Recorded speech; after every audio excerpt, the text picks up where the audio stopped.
Quand il y aura un rond rouge, c'est que ça devrait partir. Ça, ouais, normalement, tout le monde le voit, je crois. Ah, ça y C'est est, je vois bon. ça. Ouais. Bah, super, merci Martin, du coup, pour cette invitation pour présenter un petit peu FME aux différents collègues des SDIS en France. Donc, je suis Loïc Guénarandelli, expert FME indépendant. Donc, j'ai monté une société qui s'appelle Site France et je travaille en partenariat avec une société que vous connaissez peut-être plus qui s'appelle VRMS, euh, qui est revendeur, développeur autour du FME également.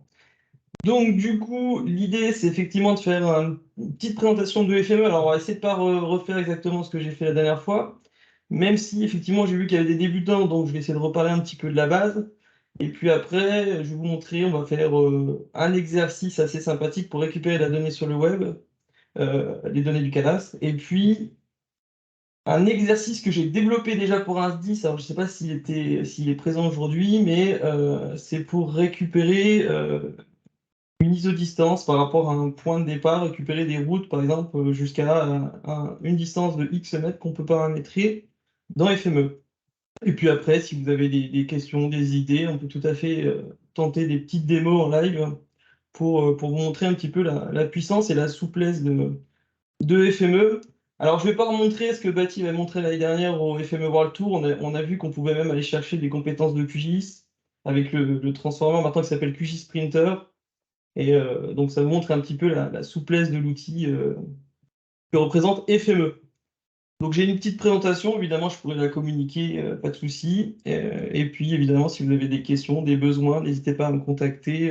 Je laisserai mon mail dans le chat ou Martin vous donnera mon contact.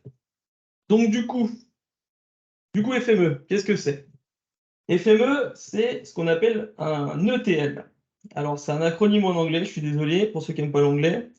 Ça veut dire Extract, Transform and Load. C'est-à-dire que FME, c'est un outil en fait qui est capable de se connecter à aujourd'hui plus de 400 formats. Euh, donc ça, c'est un des gros avantages d'un ETL, hein. Mais vu que c'est un ETL spatial, FME peut se connecter à tout ce qui est formats spatiaux, donc aussi bien des fichiers que des bases de données, que des web services. Et une fois qu'on récupère toutes ces données, on va être en mesure de les traiter avec ce qu'on appelle des transformers. Ces transformers, en fait, c'est des fonctions qui viennent du coup appliquer différentes transformations, corrections sur vos données. Et donc, à la fin, une fois qu'on a tout mouliné, on va être en mesure de charger le résultat dans des fichiers, dans des bases de données, et même si vous avez fait le serveur, de générer un flux de données en ligne. Donc ça, c'est l'idée générale des ETL, hein. C'est pas propre à FME, sauf que FME, en fait, donc, qui est un outil canadien, qui est développé par Safe Software, a tout de suite misé sur le spatial. Donc aujourd'hui, ça fait de lui l'ETL leader sur le marché pour le traitement des données spatiales. Et c'est comme ça qu'il est connu d'ailleurs, hein, dans tous les services SIG de France et les grandes boutiques qui traitent de la donnée spatiale, vous avez un FME souvent qui traîne à côté des ArcGIS, des QGIS, qui sont eux plutôt des WebSIG desktop, hein, pour générer des cartes, etc. Et des WebSIG qui permettent de diffuser. Et donc aujourd'hui, c'est vrai que le métier du géomaticien s'oriente pas mal sur un gestionnaire de données. Et on a beaucoup de volume, on a beaucoup de formats, on a beaucoup d'hétérogénéité. Et c'est là qu'un outil comme FME peut effectivement intervenir et centraliser les processus de traitement de données. Donc, au global, hein, ce que je vous dis ici, c'est qu'FME, c'est vraiment un outil qui est capable de récupérer la data, la transformer, de la charger, et au final, FME permet, in fine, d'améliorer l'interopérabilité entre vos outils, puisque du coup, vous avez souvent le besoin de faire communiquer un petit peu tous les outils entre eux, et FME, vu qu'il sait se connecter sur une base de PostGIS, par exemple, des fichiers, du web, une base Oracle, et ben on va pouvoir récupérer tout ça, traiter tout le monde ensemble et venir enrichir une sortie dans le format que vous avez besoin. Donc ça, c'est la logique, hein, générale de FME. Donc ici, voilà une petite slide sur interopérabilité. Donc c'est ce que je disais juste avant, c'est que lorsqu'on n'a pas de standard ouvert, hein, par exemple comme un langage qui s'appelle SQL, qui permet de faire communiquer tout le monde, on peut positionner un ETL un petit peu comme un outil pivot dans votre SI et SIG, pour venir, du coup, c'est ce que je disais, faire communiquer tout le monde afin de récupérer l'information et générer, par exemple, d'autres couches d'informations ou du reporting ou que sais-je derrière. Voilà. Donc FME peut très bien se positionner également comme un outil pivot, comme ça dans vos systèmes d'information. Donc, ce que je disais au préalable, hein, c'est que FME, effectivement, une des grosses forces de l'outil, déjà, c'est sa capacité à lire tous les formats à peu près qui existent sur le marché. Aussi bien donc des données SIG, évidemment. Donc, dans les données SIG, j'entends tout ce qui est vectoriel, donc les points, les lignes, les polygones, les rasters également. Donc, les rasters, c'est les images, hein, par exemple les photos aériennes, qu'on peut évidemment traiter avec FME. Alors, on peut faire tout un tas de choses, hein, découper, vectoriser, enfin, on fait beaucoup de choses au niveau du raster. On a la capacité de traiter les données 3D également, nuage de points, voilà. Il n'y a pas vraiment de limite dans l'exploitation des données. Ça, c'est vraiment une grosse force de FME pour pouvoir traiter tout ce qu'on a à traiter. Et la volumétrie ne fait pas peur FME. Ça aussi, c'est un point intéressant.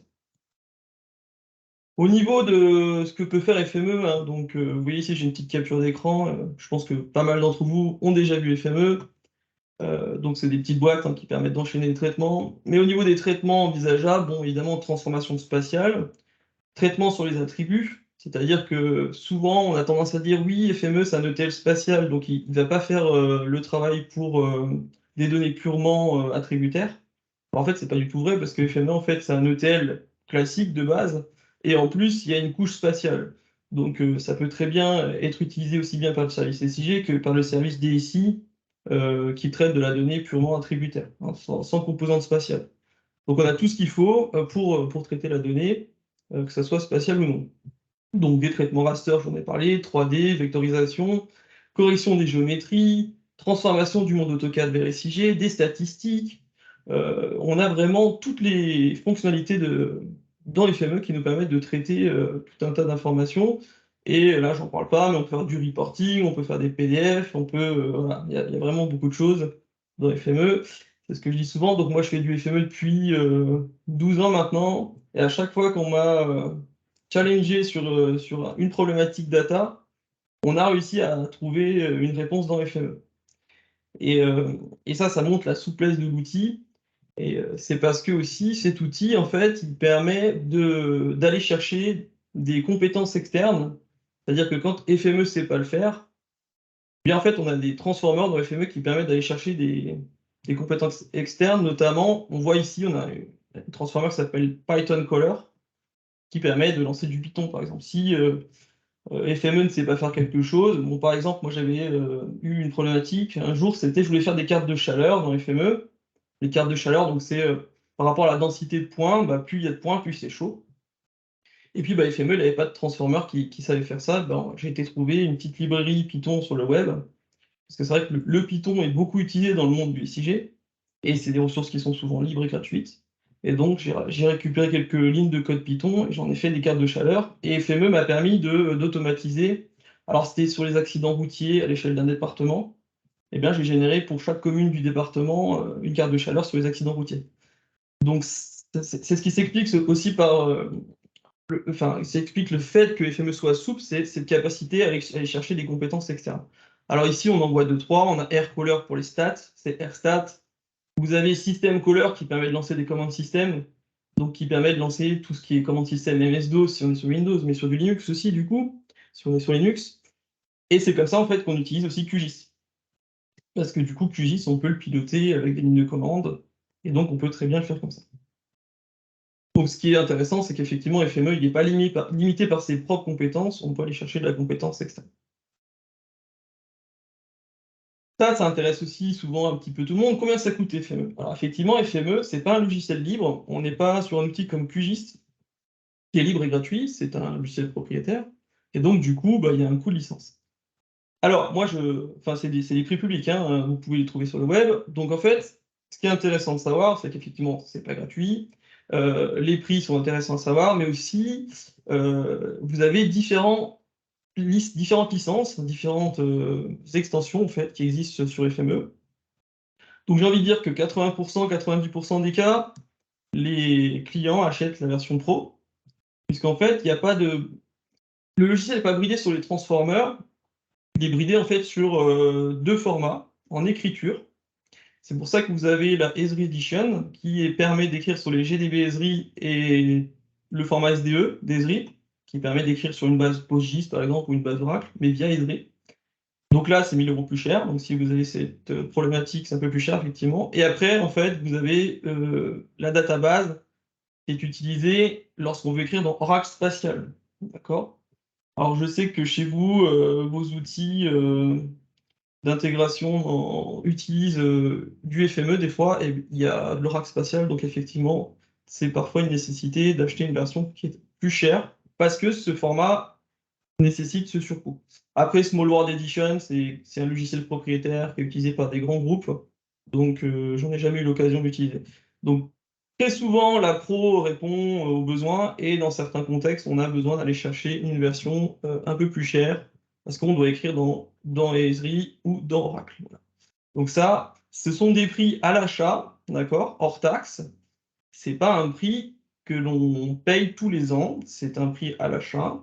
Et après, vous avez une maintenance qui permet d'accéder à un support technique et aux mises à jour. Donc c'est pas un coût à l'année, ça c'est important de le savoir. Contrairement à certains logiciels qui demandent voilà, d'être payés à l'année. Alors évidemment, après, vous avez FME Server, j'en parle pas trop ici.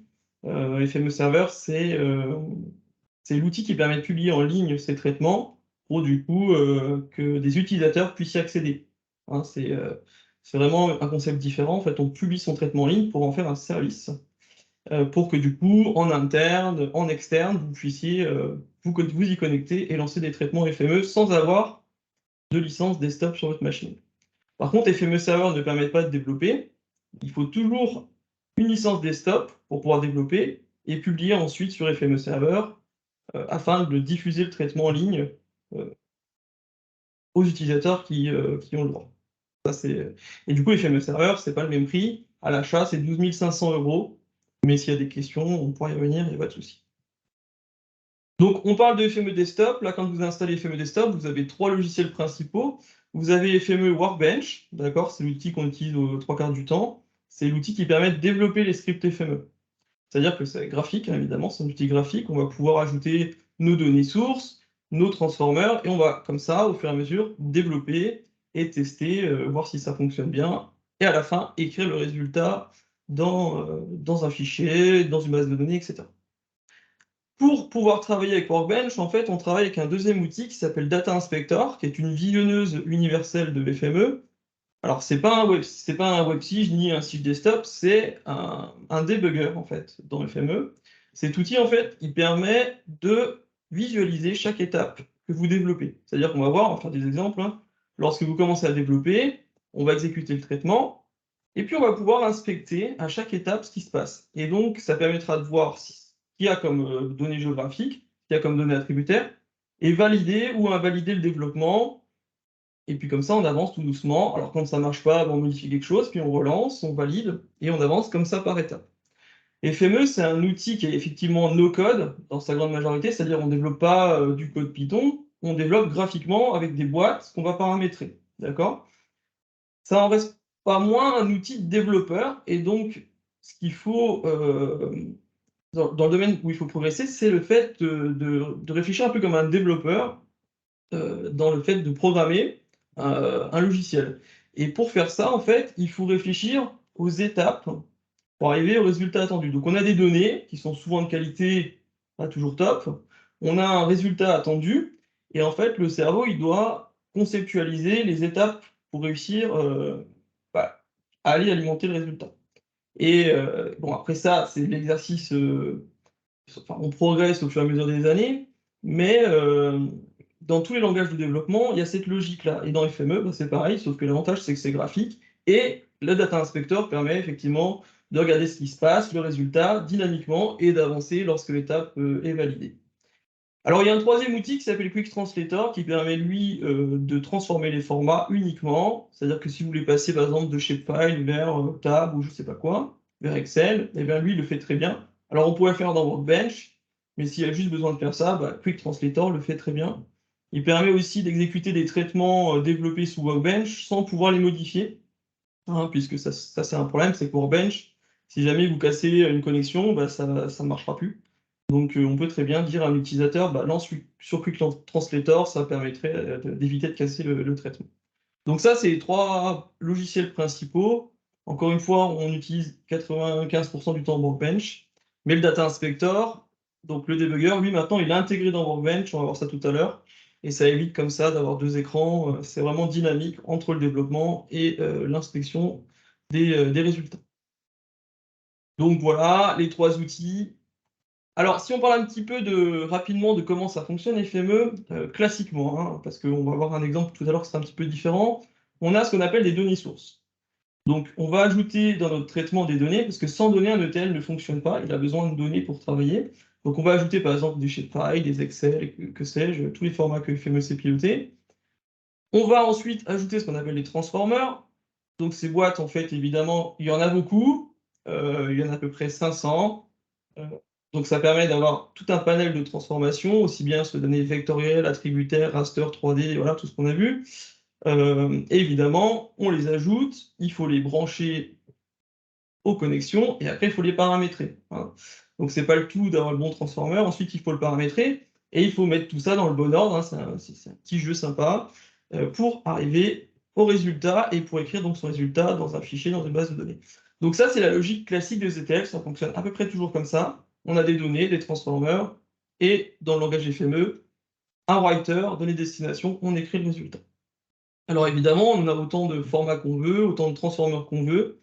On peut tout à fait se limiter à un tout petit projet qui fait gagner vite, rapidement, beaucoup de temps, ou des fois on a des projets un peu plus trapus qui permettent de faire par exemple du contrôle qualité, ou que sais-je, dans FME.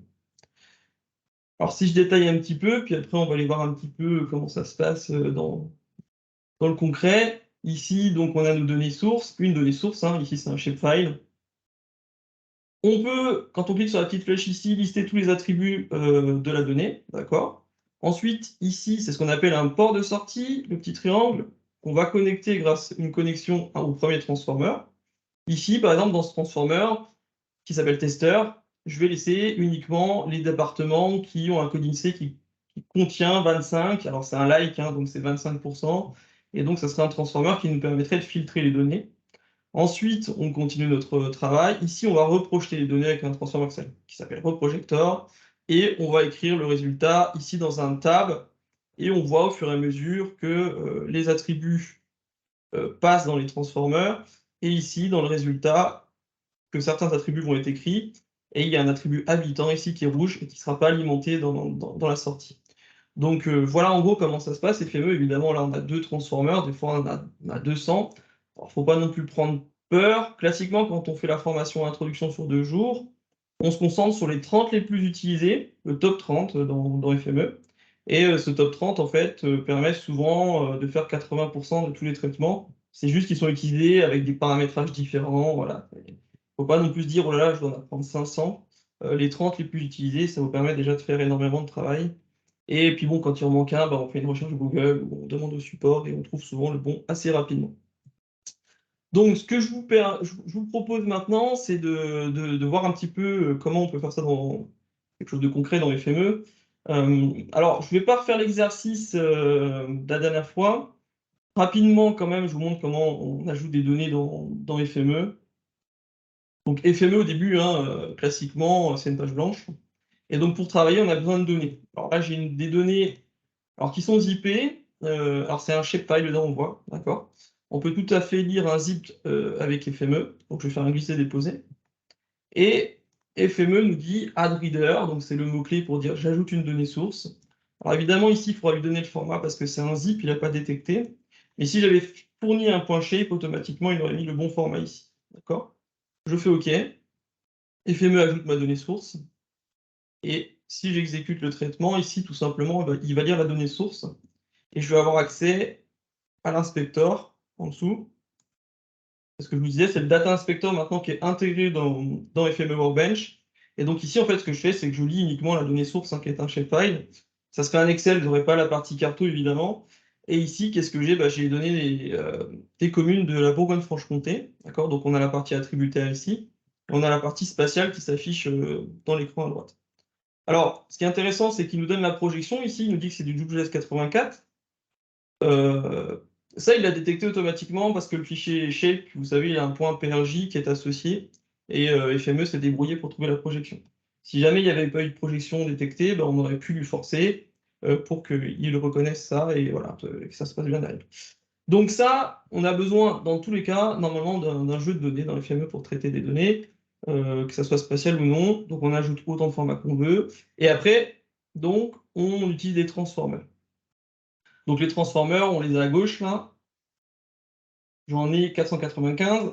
Et en fait, ils sont classés par catégorie, d'accord? Donc encore une fois, il ne faut pas tous les apprendre. Mais quand on en cherche un, on peut très bien se dire, tiens, j'aimerais bien ici faire un filtre sur les données, je voudrais laisser passer les clés communes du DO, comme j'ai montré tout à l'heure dans la capture d'écran. Eh bien ici, on va trouver une catégorie filtre, filtre et jointure. Et ici, on va trouver le fameux transformer tester.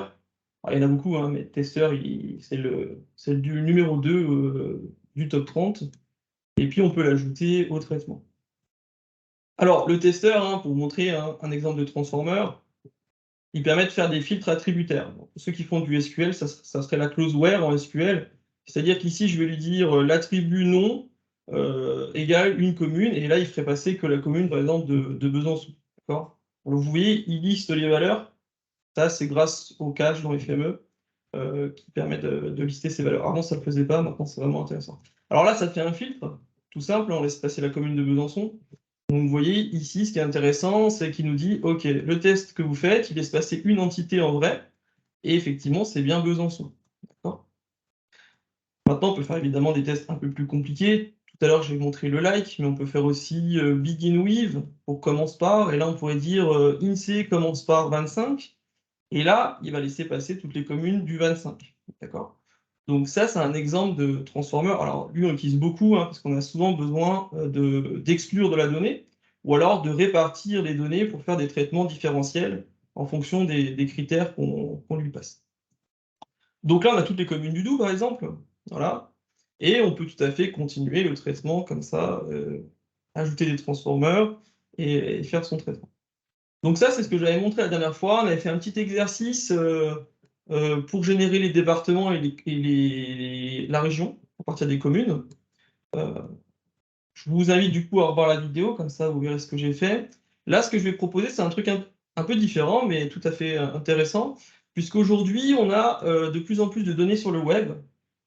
Alors que ce soit des API qui répondent du JSON, du GeoJSON, ou alors des API fichiers, c'est-à-dire que vous avez en fait un serveur web qui fournit de la donnée sous forme de fichier. Et c'est ce qu'on va aller attraper. Là, on va aller attraper des données du cadastre sur le web. Donc, hop là, on a le site cadastredata.gouv.fr qui fournit le cadastre au format, alors plusieurs formats, mais le format shape, c'est le plus simple, par département ou la France entière.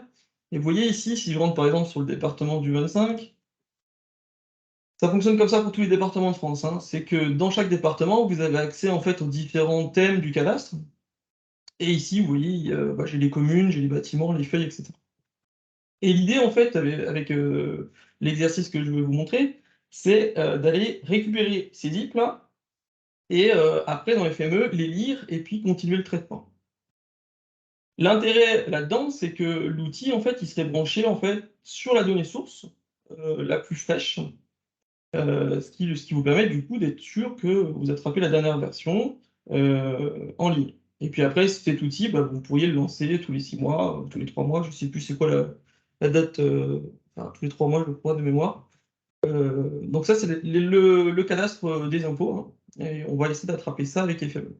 Alors, on est dans une configuration un peu particulière, c'est que ce que je vous ai dit tout à l'heure, c'est que normalement FME il a besoin d'une donnée pour travailler, et là en fait on n'a pas la donnée, elle est sur le web. D'accord?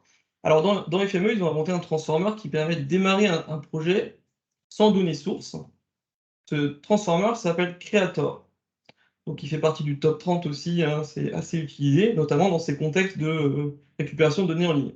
Donc Creator, en fait, ce qu'il fait, c'est qu'il va juste créer une entité qui n'est pas géographique par défaut, qui permet en fait de faire un impulseur pour démarrer le traitement. Et une fois que le traitement va démarrer, eh bien, on va pouvoir utiliser le transformer qui va permettre d'aller récupérer le zip en ligne, là, qui s'appelle HTTP Caller.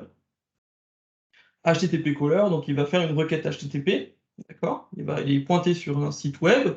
Là, on va pointer sur le zip. Alors, on pourrait pointer aussi sur une API en lui donnant des paramètres pour récupérer, je ne sais pas moi, de la donnée en ligne, sur tout un tas de choses. Vous avez énormément d'API aujourd'hui en ligne. Alors, des fois qui sont payantes, il faut s'inscrire, des fois c'est gratuit, mais il y a plein de choses en ligne. Là, on va demander à FME de récupérer le zip sur notre machine. Et pour faire ça, en fait, on va rentrer dans le paramétrage de l'HTTP caller. Et en fait, ici, il nous dit, on a besoin de l'URL. Donc l'URL, là, c'est simple. On va récupérer pour l'instant un seul thème. Je vais attraper les communes. Donc je vais faire clic droit, copier le lien. Et je vais faire CTRL-V pour passer. Vous voyez, hein, le lien, en fait, il nous pointe sur le zip cas25 communes-shape.zip. D'accord? Donc ça, c'est ce qu'on veut récupérer. Ici, dans le deuxième paramètre, il y a plusieurs modes dans les requêtes HTTP. Mais ici, c'est du get. C'est 3/4 du temps du get. Le get, c'est que les paramètres sont passés dans l'URL. Et là, c'est vraiment une URL qui pointe sur un zip, donc c'est du get. Maintenant, deuxième chose à paramétrer, c'est la récupération du résultat. Donc la réponse, on va refaire une requête sur le web et on va lui dire, bah voilà, j'ai un fichier à vous donner. Nous, on va lui dire, bah, on va le récupérer sur notre machine. Alors, soit on renomme fichier par fichier, soit il y a un mécanisme qui dit, je récupère tout dans un dossier et FME va renommer les fichiers automatiquement. Donc je vais faire le flemmard, je vais lui dire de créer les fichiers automatiquement. Je vais donc choisir un dossier de sortie. Je vais créer un dossier résultat. Hop, là. Et il va autodétecter l'extension, il va voir que c'est un zip, il va créer un zip qui va être renommé automatiquement par FME. Donc là, on a paramétré le téléchargement. D'accord? Alors dans FME, il faut avoir l'habitude de mettre des petits commentaires comme ça pour expliquer ce qu'on fait. Donc là, je vais mettre téléchargement du cadastre. Là. Et là, je vais exécuter le traitement. Alors le traitement, pour l'instant, il va juste télécharger la donnée sur ma machine. Je vais vous montrer. Hop, dans résultat, ici, j'ai un zip qui a été téléchargé. Alors, encore une fois, qui a un nom alambiqué. Ce qui nous intéresse, nous, c'est ce qu'il y a dedans. Dedans, il y a un fichier shapefile qui s'appelle commune.shape. D'accord? Et effectivement, dedans, on aura les communes du Doubs. Sauf que maintenant, ce qu'il faudrait, c'est qu'on puisse lancer la lecture du fichier. Parce que télécharger le zip, c'est bien, mais nous, on aimerait lire les données pour pouvoir les traiter derrière. Ou alors les charger dans une base, que sais-je. Et c'est là qu'intervient un transformer un peu particulier dans FME, qui est le transformer featureReader, qui est un reader en fait, donc un transformer qui est capable de lire une donnée, sauf que contrairement à un reader que j'ai ajouté tout à l'heure qui démarrait le traitement, eh bien c'est un reader qui va se passer au milieu du traitement. Et ce qu'on va faire, c'est que l'HTTP caller ici, il va impulser, une fois qu'on a téléchargé, il va impulser le feature reader pour dire, bah voilà, maintenant, j'ai téléchargé, lance la lecture des données que j'ai téléchargées. Alors évidemment, il faut le paramétrer, ce feature reader. Et c'est un peu comme un reader FME, c'est-à-dire qu'on lui donne un format. Donc dans le zip, j'ai un shapefile. Donc je lui donne le format shapefile. Et là, ce qu'on pourrait faire effectivement, c'est dire je pointe sur le zip qui a été téléchargé. D'accord? Sauf que quand on va relancer un deuxième téléchargement, le zip va changer de nom. Et puis si après on veut télécharger plusieurs départements, eh bien on serait embêté parce que le paramétrage serait figé.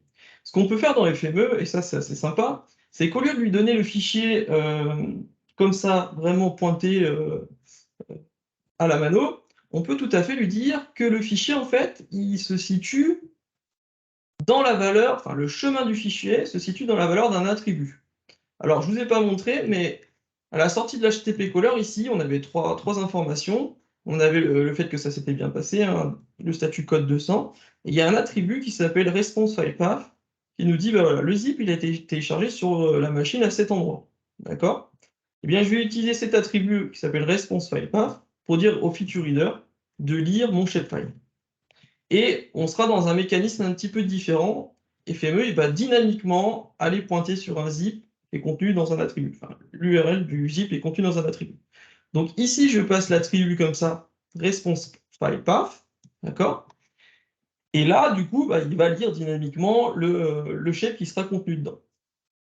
Alors, quand on va faire OK, FME va nous demander, alors en anglais par défaut, FME est en anglais, mais on peut le franciser, il va nous demander quelque chose, alors je vous le traduis rapidement, il nous dit en gros, soit vous me donnez un exemple de ce que j'aurai à lire, d'accord? Dans ce cas-là, je vais comprendre la structure, je vais comprendre le nom du fichier, et je vais faire un port de sortie qui va être dans le feature reader, soit tu ne me donnes pas un exemple, et dans ce cas-là, il va être en dynamique, et dans ce cas-là, les données vont être lues, mais on n'aura pas les attributs qui seront affichés comme on a l'habitude il sera vraiment en mode dynamique. Alors, on va rester simple, on va lui donner un exemple. Alors, c'est un exemple qu'on lui donne une seule fois, hein, puisqu'on est sur des fichiers qui ne bougent pas. Donc, on lui donne un coup. Et là, vous voyez maintenant, ici, il a été lire le zip et il a trouvé effectivement dedans, il y avait un fichier qui s'appelait commune et il y avait donc 4 attributs. Donc là, mon reader, il est paramétré. Si je fais run, il va aller lire mon zip. Et vous voyez, dans le port commune ici, eh bien, je vais retrouver mes communes du Doubs. C'est parce que j'ai pris le Doubs, hein, il y a tous les départements de France, avec les 4 attributs qui étaient dans le shape du cadastre. Donc vous voyez ici, on est sur un mécanisme qui est assez différent de ce qu'on a l'habitude de faire, c'est-à-dire que au lieu d'avoir la donnée sur la machine, bah, c'est FME qui va chercher la donnée, qui la télécharge et qui, dans la foulée, lance la lecture. Et ça, du coup, c'est grâce à Feature Reader, qui n'existait pas il y a quelques années.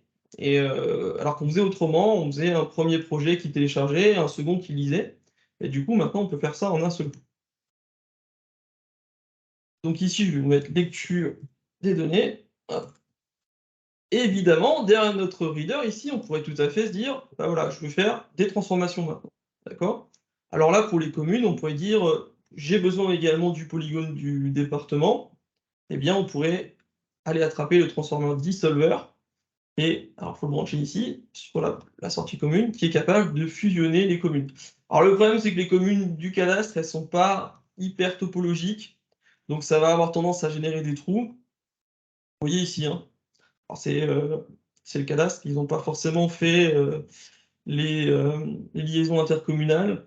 Donc, ça va générer des trous. Alors, après, dans Dissolver, on peut ici lui dire qu'on a un peu plus de tolérance, par exemple 50 mètres, et du coup, il va fusionner. Mais voilà, une fois on a réussi à lire les données, on va pouvoir traiter dans la foulée les données. Alors on voit, j'ai encore des trous un peu partout, mais ça, c'est vraiment la qualité de la donnée. Alors on pourrait le traiter, hein, on pourrait faire l'extraction des trous et puis refusionner. Enfin, on pourrait tout à fait traiter ça. Mais ce que je voulais vous montrer, c'était vraiment cette approche de récupération de la donnée en ligne et lecture derrière. Alors maintenant, on pourrait complexifier un petit peu l'aventure, c'est-à-dire que là, pour l'instant, on n'attrape qu'un seul département. Imaginons, je vais attraper plusieurs départements et plusieurs thèmes. Alors évidemment, on pourrait se dire, je fais autant de feature reader et d'HTTP caller que de départements et de thèmes. Mais l'idée, ça serait plutôt de penser à un outil un petit peu plus sympa, un peu plus évolutif. Et tout simplement, au lieu de tout paramétrer dans FME, je vais créer un petit fichier de configuration externe. Alors, ça peut être un Excel, ça peut être ce que vous voulez, ça peut être une table de base de données. Moi, je vais faire un Excel parce que c'est simple, tout le monde a ça. Et dans cet Excel, ici, je vais créer 2 attributs. Je vais créer un attribut qui va s'appeler numDep, dans lequel, ici, je vais pouvoir lister le département que je veux attraper. Imaginons le département 25, le département, je sais pas, 39, etc., etc. Et ici, je vais créer un attribut qui va s'appeler thème, qui serait les thèmes du cadastre à attraper. Donc dedans, on a les communes, et puis je vais attraper les bâtiments, par exemple. Je vais mettre une virgule, je vais faire ça comme ça, et dans FME, on va voir comment on peut traiter ça pour que derrière, ça s'automatise. Et puis pour le 39, je vais attraper des communes, et puis les feuilles. Alors, je mets au pluriel parce que du coup, en fait, je vais m'en servir pour récupérer les données en ligne ici. Vous voyez ici, hein, ça s'appelle bâtiment, commune, feuille, lieu-dit. Donc l'idée, c'est de prendre exactement la bonne terminologie. Donc, ici, je vais renommer la feuille, je vais appeler ça paramétrage, et je vais enregistrer ça sur ma machine. Je vais appeler ça paramétrage FME. Hop, ça sur mon bureau.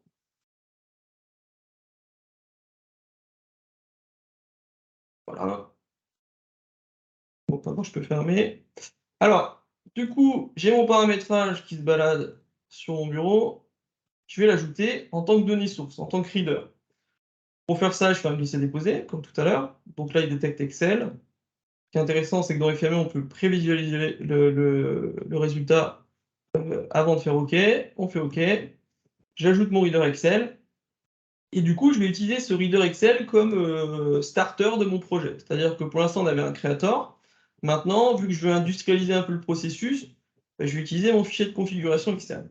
Donc le creator, alors on peut le virer, hein, mais on peut le déconnecter tout simplement. Je vais utiliser maintenant mon Excel. D'accord? Alors là, pour l'instant, c'est pas parce qu'on a un Excel que, que le reste, ça se passe bien. Pour l'instant, le projet, il va télécharger à chaque fois les communes du Doubs. D'accord? Donc pour changer ça, on va déjà changer le numéro du département. Alors le numéro du département, il est sur l'attribut NumDep. Dans l'HTTP caller ici, je vais changer l'URL en passant par l'option qui permet de concaténer dans FME qui s'appelle OpenTextEditor. Là, ici, si je zoome un peu, vous voyez, on a 2 fois le numéro 25. Et au lieu de toujours appeler le 25, je vais utiliser l'attribut NumDep. Donc je vais sélectionner le 25, et ici, vous voyez, j'ai l'attribut NumDep qui provient de l'Excel.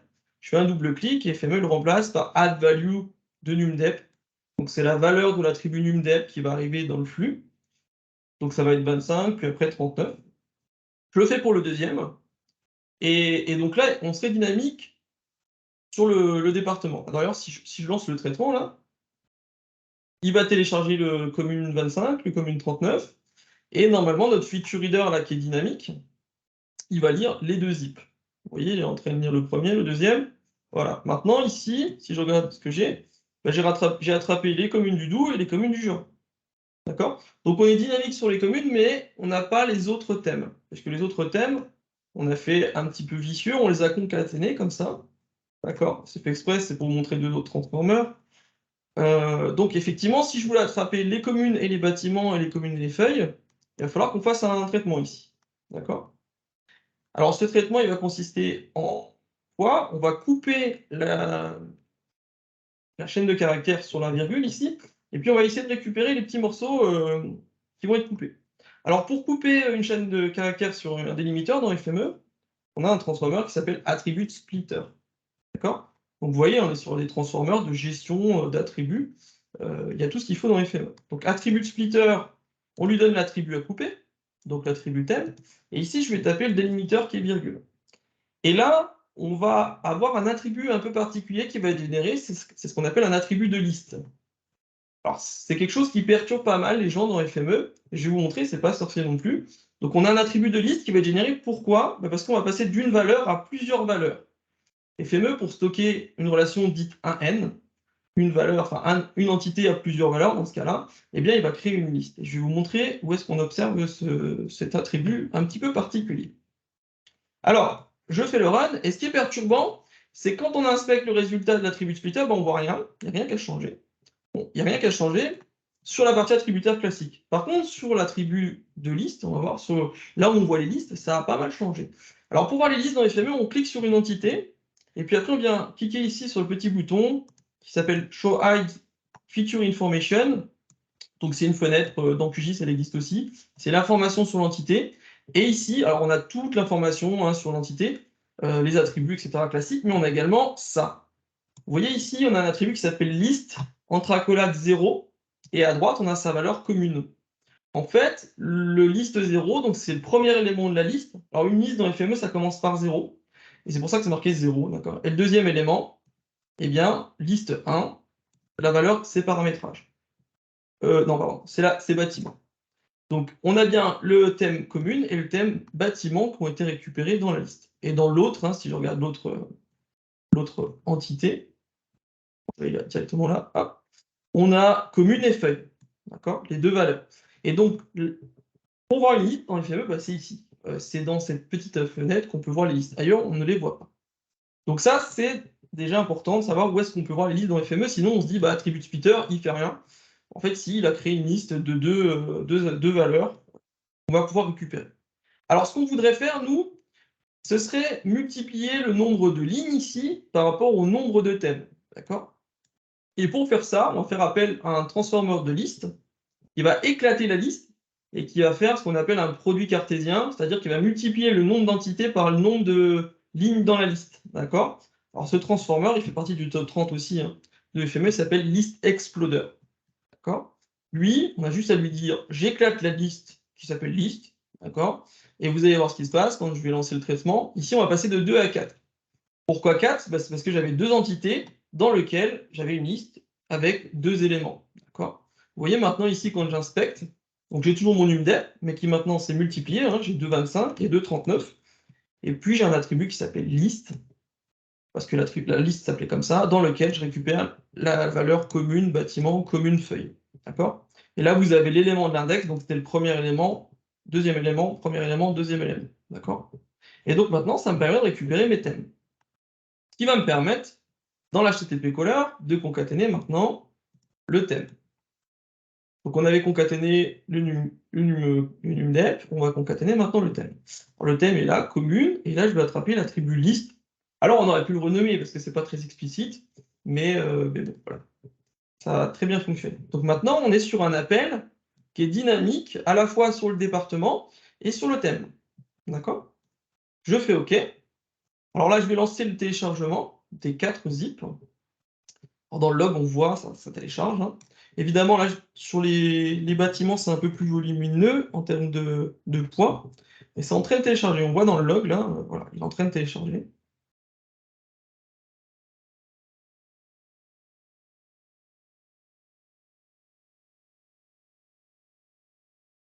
Bon, ça dépend le débit, voilà. On est arrivé au téléchargement, les 4 sont OK. Donc là, si j'allais voir dans mon dossier résultat, on aurait 10 zips.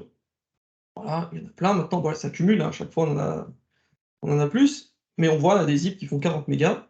Ça doit être les bâtiments que j'ai téléchargés sur le département du Doubs. D'accord? Alors, le HTTP Caller, maintenant, il est dynamique. Ce qui nous reste à mettre à jour, c'est le feature reader. Parce que pour l'instant, le feature reader, il ne fait lire que les communes. Et on voudrait lire maintenant, bah, on a les feuilles et puis on a des bâtiments. Alors, pour faire ça, il faut le mettre à jour. Et pour le mettre à jour, on va dans le feature reader.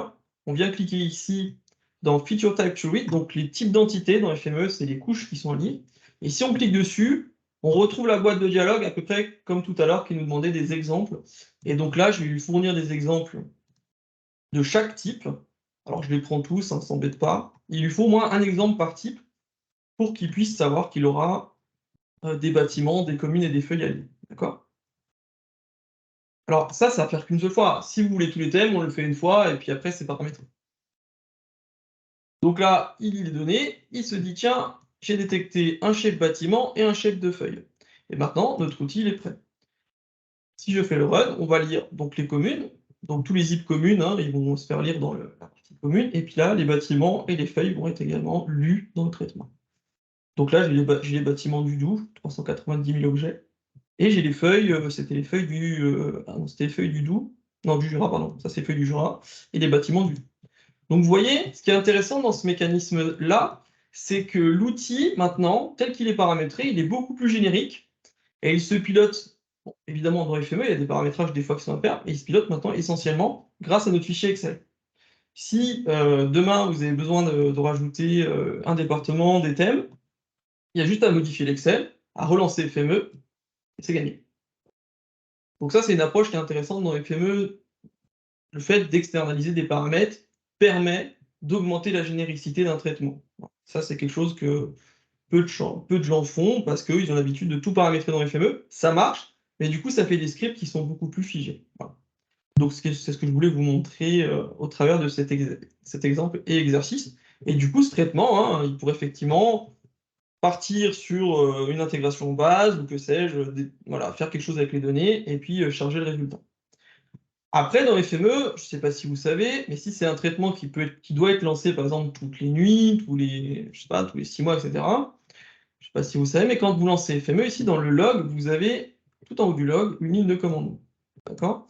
La ligne de commande, elle dit, voilà, alors, il faudra enregistrer le projet, comme ça, il pointerait sur le projet, et il donne des paramètres. Si vous mettez ça dans un fichier BAT, vous faites une tâche planifiée, ça pourrait se lancer toutes les nuits ou tous les 6 mois automatiquement, sans que vous ayez à lancer vous manuellement. Hein, ça, sur ce genre de mécanisme, c'est intéressant, puisque là, on va chercher la donnée en ligne. Ça peut être tout simplement pour charger un référentiel et le mettre à jour tous les 6 mois. Donc ça, c'est, je pense, intéressant en termes d'approche dans les développements FME que vous pourriez mener. Alors, je m'enregistre le projet si jamais vous voulez le récupérer, pas de souci. Alors faites attention, là j'ai développé en FME 2022, donc chaque année vous avez des nouvelles versions dans FME. On dit qu'il y a une compatibilité ascendante, c'est-à-dire qu'on peut ouvrir ce FME 2022 en 2023, il existe déjà, mais pas en 2021, donc faites attention par rapport à cette version. Après, quand vous avez FME, une licence maintenue, vous pouvez avoir 10 versions sur la même machine, ça pose pas de souci. Donc voilà pour ce petit exercice. Alors maintenant, je vais vous montrer, pour finir, ou après c'est comme vous voulez, hein, j'avais développé pour un SDIS un petit traitement sympathique. Alors des fois, petit, ça ne veut pas dire simple, hein.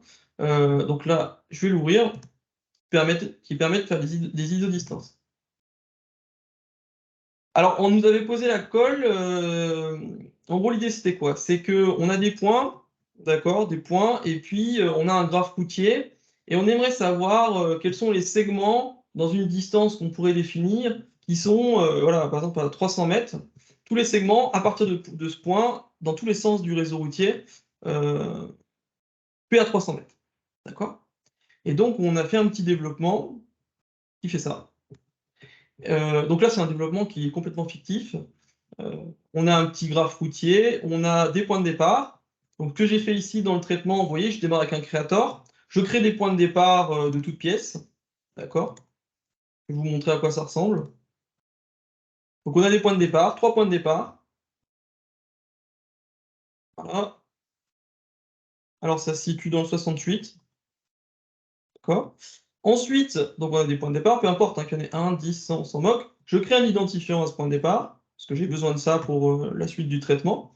Ce que je vais faire, c'est que je vais utiliser également un feature reader, qu'on a vu tout à l'heure, pour aller lire le graphe routier. D'accord? Alors, pour optimiser le temps de traitement, ce qu'on avait fait, c'est que j'avais fait un petit buffer du point de départ. Alors, chaque point de départ, je ne vous ai pas montré, mais on lui avait associé une distance de l'isodistance. C'est-à-dire que voilà, ce point-là, on veut récupérer les routes de 2500 mètres de part et d'autre de ce point, celui-là 1000, celui-là avec 3247, peu importe. D'accord? Et donc ce que je fais ici, c'est que j'avais fait un petit buffer un peu plus gros que la distance. J'avais fait distance sur 1,5. Je me retrouve avec des buffers, donc c'est des zones tampons, hein. Voilà, donc j'ai des zones tampons. En fait, c'est la zone qui m'intéresse, un petit peu la zone d'intérêt du graphe routier. Et ce qui est intéressant dans le feature reader, je ne sais pas si ceux qui l'utilisent le connaissent, c'est que dans le feature reader, donc ici je vais lui dire d'aller lire un graphe routier qui est sur un format map info, mais peu importe. Ce qui est intéressant dans le feature reader, c'est qu'on peut également faire un filtre spatial. C'est-à-dire qu'au lieu de lui dire de tout lire, hein, un graphe routier, c'est quelque chose d'assez lourd, l'ensemble des routes, eh bien je lui dis va lire les données de ce tab qui sont intersectées par mes 3 buffers qui arrivent dans le feature reader. D'accord? Et ça, du coup, ça permet d'aller lire effectivement que les zones d'intérêt. Alors, j'ai mis intersect, hein, comme ça, je récupérais vraiment tout ce qui touchait. Mais maintenant, si vous regardez le buffer et le réseau routier, bah, vous voyez que en termes de performance, c'est génial parce qu'on va lire uniquement les routes qui nous intéressent pour la construction de l'isodistance. D'accord? Vous voyez ici, bah, j'ai récupéré que ce qui m'intéressait. Donc ça, c'est une fonctionnalité vraiment pertinente de Feature Reader. Au lieu de lire toutes les données, ben, on va lire ce qu'on a besoin. Une des grosses optimisations qu'on fait souvent dans FME, c'est quand je récupère des scripts de clients, on me dit c'est trop long, ben, je lui dis est-ce que déjà on ne peut pas limiter la lecture de certaines données? Le graphe routier, imaginons, je sais pas, moi, il fait 500 000 lignes, et vous voyez ici, on va lire uniquement que 233 lignes, donc c'est beaucoup plus rapide, c'est une des possibilités pour améliorer les traitements dans FME. Donc, je lis mon réseau routier. Alors, c'est un réseau qui est simple, hein. Ensuite, on a besoin dans le traitement, bon, c'est comme ça, pour FME, on a besoin de couper le réseau routier. Alors, c'est temporaire, hein, on ne coupe pas vraiment les données en base, on coupe les données du graphe par rapport au point de départ. Donc, j'ai mes points de départ, j'ai mon réseau routier. Alors, s'il y a besoin, hein, il faudrait au préalable snapper si le réseau n'est pas topologique par rapport au point de départ. Alors ici, on laisse un mètre de tolérance, donc il n'y a même pas besoin de snapper. S'il y a un mètre de tolérance, hop, il arrive à le couper et c'est parti. Ça permet en fait de savoir où est le point par rapport au graphe routier. Ensuite, on va calculer, alors c'est un transformeur un peu particulier qui va calculer les distances par rapport à ce point de départ. Ça s'appelle Network Cost Calculator. D'accord? Il va calculer les distances de tous les axes qui partent du point de départ. Ce transformer-là, c'est un patch parce qu'on avait un bug. Et ensuite, on a un transformer qui s'appelle Snipper qui va permettre de découper par rapport au point de départ avec la distance demandée. Alors la distance, elle provient de l'attribut dist, hein, qui était la distance à l'origine, hein, des points de départ. D'accord? Ensuite, on évacue les données qui ne sont pas des lignes et vous allez voir ce qui va se passer. Ici, on a le résultat final. Il faut que je vous mette le point de départ. Je vais vous mettre le point de départ. Hop. Voilà. Et donc, alors je ne sais plus c'était quelle distance ici. Voilà, par exemple, sur ce point de départ, on était sur 2500 mètres. Alors le point de départ, je vais essayer de le grossir un peu parce qu'on ne voit pas grand-chose. Voilà. Donc ici, on a un point de départ qui est là. Et jusqu'à 2500 mètres à partir de ce point de départ, on a récupéré tout le graphe et on l'a coupé à 2500 mètres. Voilà. Les autres, celui-là, c'était un peu plus petit, je pense. Voilà, 1000 mètres. Et celui-là, c'était le 3247 mètres. Voilà. Donc l'intérêt de ce traitement, c'est que vous ayez un point de départ ou 500 000. Si vous donnez une distance, le résultat ici sera fonctionnel puisque en fait l'outil est générique sur la distance et fait le traitement en fait pas un identifiant unique que je crée au départ, mais ça pourrait être un identifiant de point de départ hein, si vous avez ça en stock, et donc permet de sortir ce résultat dans FME. Donc je crois savoir que c'est une problématique qui vous intéresse. C'est pour ça que je vous montrais ça dans un exemple de traitement qui pourrait être intéressant chez vous. Voilà, je ne sais pas si vous avez des questions.